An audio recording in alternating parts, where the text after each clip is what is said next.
जय हिंद साथियों, मैं विकास त्यागी सत्यार्थी शर्मा फिजिकल एकेडमी के यूट्यूब चैनल पर आप सभी का स्वागत करता हूं। दोस्तों, मध्य प्रदेश पुलिस भर्ती 2023 जिसके अभी फिजिकल चल रहे हैं, उसकी बहुत ज़्यादा समस्या आ रही है डॉक्यूमेंट्स को लेकर। डॉक्यूमेंट्स को लेकर बहुत से बच्चे परेशान हो रहे हैं और 80-85 नंबर का फिजिकल निकालने के बाद उनको डॉक्यूमेंट्स में बाहर कर दिया जा रहा है, जिस वजह से जो आगे बच्चे हैं वो बहुत ज़्यादा कन्फ्यूजन में हैं। जिनके आगे फिजिकल हैं वो बहुत ज़्यादा कंफ्यूज हो रहे हैं कि क्या हो रहा है, क्यों बाहर कर रहे हैं। तो मैं आपको इस वीडियो के माध्यम से पूरा आपका जो डाउट है वो क्लियर कर रहा हूं कि कहां पर आपको बाहर निकालने का जो पॉइंट है वो दे रहे हैं। आपको गौर से सुनिए। दो डॉक्यूमेंट्स में सबसे ज़्यादा बाहर किया जा रहा है। सामान्य जो ईडब्ल्यूएस वाले बंदे हैं उनको ईडब्ल्यूएस में, और बाकी के सभी अभ्यर्थियों को रोजगार पंजीयन में बहुत ज़्यादा समस्या आ रही है। वीडियो लास्ट में देखना। रोजगार की मैं जो भी समस्या है पूरी निवारण करूंगा, यहाँ पर पूरा निवारण करूंगा, पूरा वीडियो देखना। तो सबसे पहले हम आते हैं ईडब्ल्यूएस पर। ईडब्ल्यूएस की पहली जो आपकी समस्या है निकालने वाली, वो ये है कि सपोज दैट जो भर्ती आई थी वो आपकी कब आई थी? 2023 में। तो 2023 में आई थी, मतलब आपके पास जो ईडब्ल्यूएस था वो 2022 का था। 2022 का था तो आपने 2023 में उससे फॉर्म डाल दिया। कहने का मतलब 2023 की भर्ती का फॉर्म आपने 2022 के ईडब्ल्यूएस से भर दिया। फिर क्या हुआ? 2023 में आपने ईडब्ल्यूएस नहीं बनवाया। फिर जाके अब फिजिकल आए 2024 में, तो आपने ईडब्ल्यूएस फिर से बनवा लिया। अब उन्होंने ये चीज आपकी यहां नोटिस की है कि आपके पास 2022 में ईडब्ल्यूएस था, 2023 में नहीं था और 2024 में था। तो जो 2023 का ईडब्ल्यूएस है वो कहां पर है? वो आपने क्यों नहीं बनवाया? तो इस वजह से भी बच्चों को बाहर किया जा रहा है। लेकिन ध्यान रखना, जिसको भी बाहर किया गया है, देखिए भाई मैं आपको डाउट क्लियर कर दूं, 2022 में उसके पास था, 2024 में भी था। कोई कारण भी हो सकता है उसने ना बनवा पाया हो, कोई समस्या, हर समस्या होती है इंसान की। तो आप लोग घबराएं नहीं, आप लोग कोर्ट में अपना केस डालें और 100% आप जीत कर आएंगे। एक बात और सुनिए, जो आपका वहां पर फॉर्म भरवाया गया है उसमें आपको अपात्र घोषित किया गया है। आप लोग घबराना नहीं है, ये केवल फॉर्मेलिटी है, आपको आगे मौका मिलेगा। देखते जाइए, पूरा वीडियो देखिए। तो ईडब्ल्यूएस का पहला पॉइंट मैंने बताया ना कि इस वजह से आपको निकाला जा रहा है। दूसरा पॉइंट ईडब्ल्यूएस का ये आता है कि जो भर्ती आई थी वो 2023 में आई थी, 2023 में भर्ती आई थी। उसके बाद अब 2023 में आप कौन सा ईडब्ल्यूएस लगाओगे? 2022 का। बहुत सौ ने 2023 का भी लगाया हो, लेकिन बहुत से बच्चों ने 2022 का लगाया होगा जो कि एक्सपायर नहीं हुआ होगा। अब 2023 में भर्ती आई, मान लो 23 तारीख को फॉर्म आपने डाला, आपने 23 तारीख को फॉर्म डाला और उस टाइम आपके पास ईडब्ल्यूएस नहीं था, लेकिन आपने वहां पर क्या शो कर दिया? यस, मेरे पास ईडब्ल्यूएस है। क्यों? क्योंकि आपने होशियारी दिखाई, तो आपने सोचा कि मैं ईडब्ल्यूएस तो बनवा लूंगा। 23 तारीख को फॉर्म डाला, आपके पास ईडब्ल्यूएस था नहीं, आपने यस कर दिया और जाके आपने 25 तारीख को ईडब्ल्यूएस बनवा लिया। तो वहां पर उन्होंने ये नोटिस किया कि आपने फॉर्म 23 तारीख को फिल किया, आपके पास ईडब्ल्यूएस 25 तारीख को आया, तो ये आप कैसे कर सकते हो? तो उन्होंने इस वजह से आपको अपात्र घोषित कर दिया।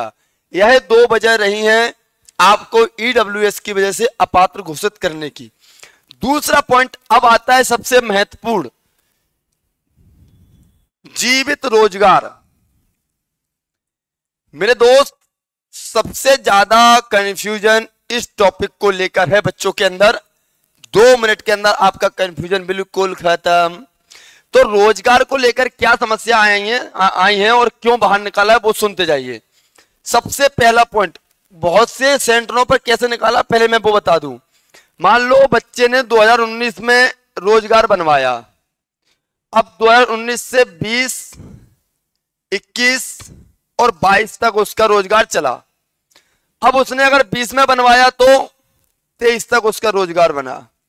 उसके पास भर्ती जब आई थी, जब फॉर्म डल रहे थे तब रोजगार जीवित था, लेकिन फॉर्म भरने के बाद उसका मृतक हो गया रोजगार। और किसी कारणवश या हम कहते हैं आलस में या फिर लापरवाही में उसने रोजगार नहीं बनवाया, तो उन्होंने क्यों बाहर निकाला? देखिए मेरे भाई, अब आपने नया रोजगार कब बनवाया? अभी। तो वही बात आ रही है ना कि 2023 को आपका जो है एक्सपायर हो चुका था और फिर आप दूसरा बनवा रहे हो, दूसरा रोजगार पंजीयन आ रहा है। मान लिया अगर 2020 का आपने बनवाया तो 2019 का कहाँ है? रोजगार तो रोजगार होता है, या तो आपकी उम्र 18 साल से कम होनी चाहिए और नहीं है तो कहां पर है रोजगार? ये निकालने के बहाने हैं।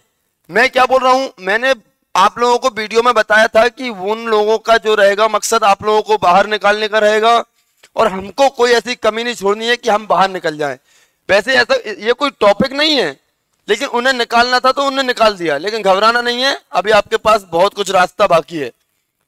तो मेरे दोस्त, अब उनका ये कहना है, सबसे बड़ा पॉइंट ये है कि भाई जो आपने जीवित, जिस टाइम आपने फॉर्म डाला था उस टाइम आपका जीवित था रोजगार, और फिर आपने जब फॉर्म डाल दिया उसके बाद टेस्ट वगैरह दिया, बहुत समय हो गया तो वो मृतक हो गया। अब बहुत से बच्चों ने क्या किया, इस पर ध्यान नहीं दिया क्योंकि ये मृतक हो चुका था और बहुत लेट रोजगार बनवाया, इस वजह से वो रिन्यू नहीं हो पाया, और रिन्यू नहीं हो पाया तो रोजगार जो पंजीयन क्रमांक होता है वो चेंज हो जाता है। तो वहां पर भी ये मांगा गया। वैसे जो नियम होता है वो ये होता है कि जब फॉर्म डलते हैं तब आपके जो डॉक्यूमेंट्स लग जाते हैं वही डॉक्यूमेंट्स आगे तक चलते हैं, चाहे वो एक्सपायर हो जाएं। सपोज दैट एज का ले लो, जैसे मैं मान लो मेरी उम्र 32 साल है और मैंने फॉर्म डाला, मैं एक्सपायर होने वाला था, 3 दिन बचे थे, लेकिन मैंने फॉर्म डाल दिया, उसके अंतर्गत मेरी उम्र आ रही थी, मेरा फॉर्म डल चुका था। इसके बाद चाहे उम्र हमारी 35 साल क्यों ना हो जाए, जब तक वो भर्ती क्लियर नहीं हो जाती है तब तक उसी डेट को लिया जाएगा जिस डेट में हमारा फॉर्म डला हुआ था। ऐसे ही रोजगार में भी यही लिया जाएगा कि भाई आपने जब फॉर्म डाला था तब रोजगार आपका जीवित था या नहीं था, ये देखा जाएगा। तो घबराना नहीं है। मैंने उस वीडियो में भी आपको बताया था कि मृतक रोजगार भी ले जाइए जिस रोजगार से आपने फॉर्म भरा था, और जीवित रोजगार भी ले जाइए जो आपके पास अभी रोजगार है। दोनों रोजगारों को ले जाइए। और एक और, इसके पहले वाला भी मृतक अगर रोजगार आपके पास हो तो उसे भी ले जाइए, ये बहुत ही अच्छी बात है। और नहीं है तो घबराने की बात नहीं है, ये 2 रोजगार ले जाइए, आपका काम हो जाएगा। और मैं फिर से सभी बच्चों से कहना चाहता हूं कि अपने डॉक्यूमेंट्स का विशेष ध्यान दिया करो। कोई भी डॉक्यूमेंट्स अगर एक्सपायर हो रहा है तो उसको रिन्यू जल्दी से जल्दी कराया करो, समय विलंब मत किया करो, ज्यादा समय जाया मत किया करो। तो अब वो परेशानियां आपको फेस करनी पड़ रही हैं। अब एक चीज और देखी जा रही है वहां पर रोजगार को लेकर कि गैपिंग कितनी हुई है। जैसे कि मान लो 2023 में आपका एक्सपायर हो चुका था, 2023 में आपका एक्सपायर हो चुका था, तो आपने 2024 में अभी क्यों बनवाया? बीच में क्यों नहीं बनवाया? जो बीच के मंथ थे उसमें क्यों नहीं बनवाया? ये आपका फॉल्ट है। लेकिन ध्यान रखना, घबराने की बात नहीं है। अगर आपके पास मृतक रोजगार जो है जिससे फॉर्म डाला था, आप उसको ले जाइए, उससे आपका काम हो जाएगा जहां तक है। और नहीं भी हो पाता है तो सबसे बड़ा एक उपाय बता रहा हूं मैं आपको, रोजगार कार्यालय पर जाइए, वहां से एक नोटिस बनवाइए, अपना बढ़िया नोटिस बनवाकर, नोटिस मान लो या फिर एफिडेविट मान लो, वो बनवाकर वहां पर लगा दीजिएगा। उसके साथ में न्यायालय का न्याय पत्र जरूर होना चाहिए, जिससे कि राहत मिल जाए आपको और आप फिजिकल भली मांति दे सको। और देना फिजिकल तो लगभग सभी दे रहे हैं, आपका जो रोजगार में बाहर निकाल रहे हैं वो बाहर नहीं निकाला जाएगा। तो मेरे दोस्त, आपको मैंने बता दिया है कि जिन बच्चों के अभी आगे फिजिकल हैं वो दोनों रोजगार ले जाइए, और दोनों रोजगार यानी कि मृतक और जीवित दोनों, और मृतक के आगे वाला भी मृतक हो तो बहुत अच्छी बात है। कोई भी कागज को अधूरा मत छोड़िएगा। बस यही फॉल्ट था आपका कि जब आपने फॉर्म डाला था तब वाला रोजगार कहां पर है, तो उसको लेके जाना है, घबराना नहीं है। और जो अनंत प्रकार की बात आ रही है, ये सब बातों में मत फंसिए, और एक अपना जो आपका माइंड सेट है उसको डिस्टर्ब मत करिए। बढ़िया फिजिकल की तैयारी करिए और मन के साथ, पूरी तैयारी के साथ फिजिकल दीजिएगा। भर्ती ग्राउंड से जो भी वीडियो बनाए जा रहे हैं उस पर बिल्कुल ध्यान मत दो। कहने का तात्पर्य है, जो आपने अभी 1 साल तैयारी की है उसका भरोसा आपको एक वीडियो ने तोड़ के रख दिया। गलत। अगर आपने 1 साल तैयारी की है तो उस पर भरोसा करो, क्योंकि अगर तैयारी की है सच्चे मन से तो वो आपकी आगे दिखेगी। इसलिए मेरे दोस्त, अपने आप पर भरोसा करिए, अपने अंदर का जो जुनून है वो जगा के रखिए और फिजिकल देने जाइए। मेरा पूरा भरोसा है कि आप लोग बढ़िया फिजिकल देंगे। और डॉक्यूमेंट्स की समस्या जो 2 डॉक्यूमेंट्स में आ रही थी सबसे ज्यादा, वो मैंने आपको बता दी है। इसी के साथ दोस्तों, वीडियो अच्छा लगा हो लाइक करें, शेयर करें, कमेंट करें और आगे वीडियो देखने के लिए हमारे चैनल को सब्सक्राइब करें। जय हिंद, जय भारत।